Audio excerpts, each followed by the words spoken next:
we are almost done with our cake for today. So, ang theme ng cake natin ay camping. Camping!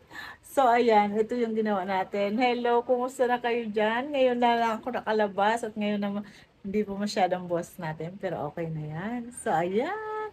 Sana magustuhan ng aking friend.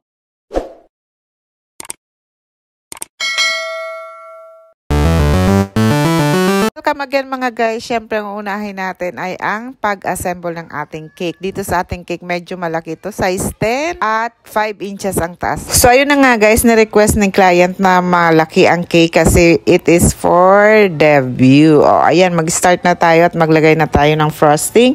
Siyempre nilalagyan ko na muna ng konti yung board natin para sort naman na magdikit yung ating cake. So ayan, ang ating frosting no other than Whip It siyempre by Bakersfield, pero nilagyan ko siya ng caramel para naman may iba siyang lasa. So pwedeng yan guys, caramel or dulce de leche ay pwede nating ilagay. So ayan nga, at hinahalo ko lang dyan sa ating Whip It. Oh, ayan. So, ang pag-prepare naman ng Whip It, meron na tayo niyang video. Kung gusto nyo, balikan nyo na lang how to prepare Whip It by Lulu. So, ayan, second layer. Actually, kung makikita nyo dito sa ating cake na to, merong mga hindi magandang pangyayari. Pero, ayan, titignan natin kung ating maaayos. So, ayan, yung third layer natin ay lumiit. Ewan ko ba, magka-size naman ang pinag-bakean ko. Pero, ang resulta is mas maliit siya.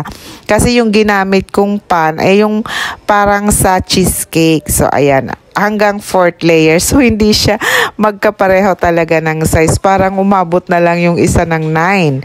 So, ayan na nga at gagawa natin ang paraan yan para magpantay. Kasi syempre, wala na tayong magagawa dyan. Okay? So, ayan na nga. At maglalagay tayo ngayon ng ating barbecue stick. Huwag natin kakalimutan niya kung ayaw nyong merong mangyari sa inyong cake, lalo kung ito ay ibibiyahe ng malayo.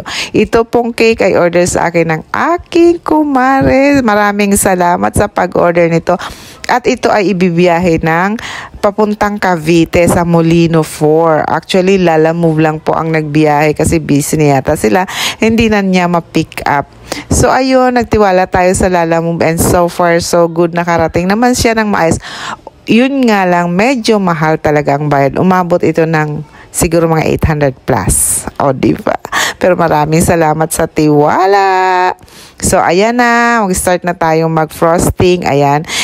Sinisimot ko lang yung ating caramel kasi sayang. So, ayan. Meron na din tayo kung paano natin gawin yan.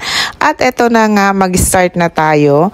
Lagyan na natin ang ating frosting. Siyempre, tignan nyo, malaki talaga siya. Pero dito parang yung dati ko lang ginagawa. Pero malaki siya. Ang cake board na ginamit ko dyan is 14 inches. Ayan, 14 inches para may space pa siya. At kung nakita nyo nga sa una, ang ating theme ng cake is camping or yes, parang campsite kasi parang yun ang kanilang lugar, ang kanilang farm. So, doon yata mag-celebrate ng debut ang kanyang anak. So, ang ganda kasi hindi ito kaparehas ng iba, diba? Parang iba naman ito sa mga regular na ginagawa ng mga debutante na ano. So, ngayon nga, medyo challenging ito sa akin kasi although may binigay siyang peg, pero parang sabi niya, bahala ka na. So, ngayon, sabi niya kung meron daw akong peg na okay, sabi ko, bahala na nga, naghanap din naman ako at pinagsama-sama ko na lang. At ito yung kinalabasan ng aking cake. So, ngayon, pinaandar na lang natin ang ating kaisipan. So, kasi nga, kung ilalagay natin lahat, hindi naman talaga magkakasya dito sa cake. Kasi kahit pasabihin natin 10 inches yan, hindi naman ganong kalawakan. Mabuti sana kung ito ay rectangular or square cake. So, ayan, naglalagay lang ako ng food color, yellow, green, and konting patak ng black.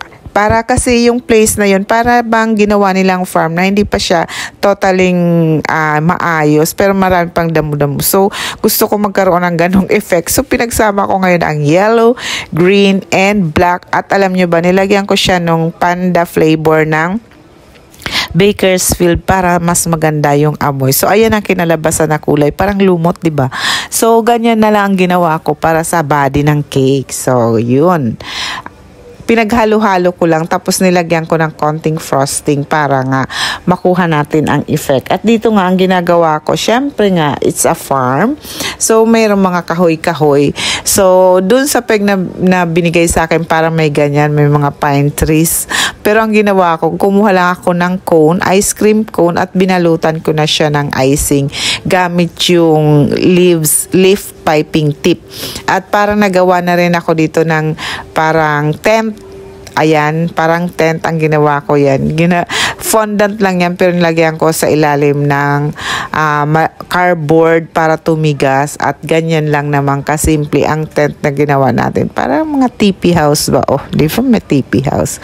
So ayan, at nilagyan ko ng mga damo-damot. Gumamit din ako ng piping tip na yung marami ang butas. So, in-scattered ko lang para talagang maging farm ang itsura. Ano ba yun? Bakit isa-isang salita? Okay?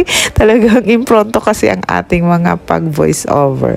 So, ayan na nga ang mga damo-damo. Pero kung makikita nyo, darker na ang shade niya kaysa doon sa pine trees kuno. Ayan. At syempre, meron din ako ditong light blue na frosting kasi yung kanilang farm ay merong creek. Creek ba yun or river?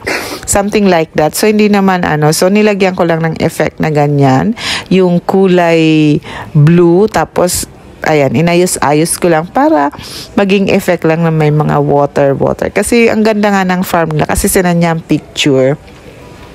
Meron siyang creek na maraming bato-bato. So, ayan.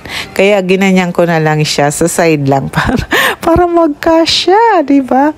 So, ayan. At hindi naman tayo talagang artistic para magawa natin yun ng katulad noon. At naglagay-lagay na nga lang ako ng mga bato-bato effect, which is, ang ginawa ko ay mga fondant na binilog-bilog ko lang. May mga combination lang ng color. At ito na nga yung finished product. May bili rin ako. Ayan, nilagyan ko na lang ng pangalan. So, ayan. So, ganyan lang ang itsura. Ayan, dinagdagan ko lang para maging talagang farm-alike. Ayan guys, we are almost done with our cake for today. So, ang team ng cake natin ay camping. Camping! So, ayan, ito yung ginawa natin. Hello, kumusta na kayo dyan? Ngayon na lang ako nakalabas at ngayon naman hindi po masyadong boss natin. Pero okay na yan. So, ayan. Sana magustuhan ng aking friend.